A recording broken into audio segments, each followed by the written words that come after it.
მოგესალმებით მეგობრებო, ამ ლაივს წერ განსაკუთრებულად ქართული ოცნების მომხრეებისთვის, წერ ბოტები ტროლებისთვის, რომლებიც ახლა აუცილებლად შემომივარდებიან, ვიცი რომ აუცილებლად შემომივარდებიან.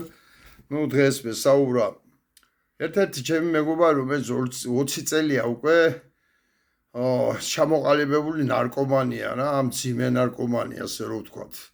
ვენას ვერ ნახულობს, გასაკეთებელს და ხალხანი იკეთებენ, ან ფახში იკეთებენ და ასე შემდეგ.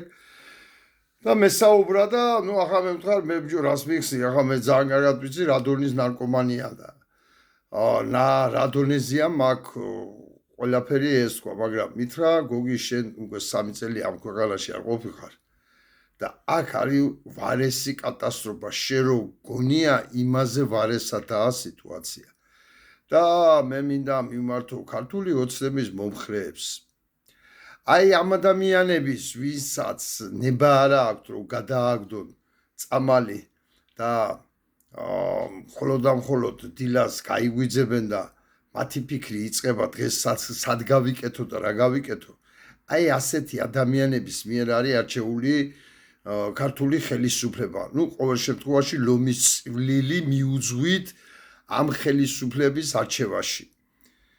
და მინდა გითხრათ, რომ აი თქვენ შვილებს წირავთ ამისათვის, წირავთ ნარკომანიისათვის. რამე თუ ამ ხელისუფლებას, ამ წუთას, ამ ნარკომანების საშუალებით აქვთ უდიდესი შემოსავალი შავი ფულის და მეორე ნარკომანი, ჩამოყალიბებული უკვე ნარკომანი არის ადვილად დასამორჩილებელი, ადვილად საკონტროლო და მას წინააღმდეგობის გაწევა ხელისუფლებისთვის არ აქვს.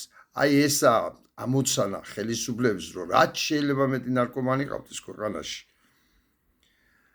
და რაც შეიძლება მეტი ფული იშოვონ. და თქვენ შვილებს წირავთ ნარკომანიისათვის.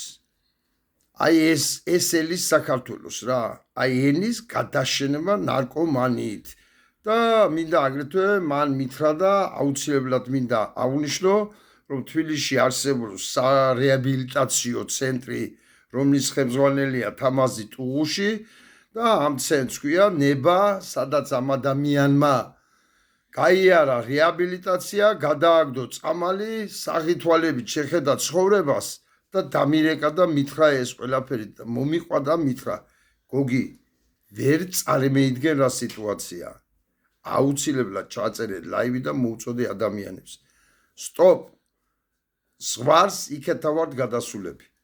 მადლობთ ყურადღებისათვის.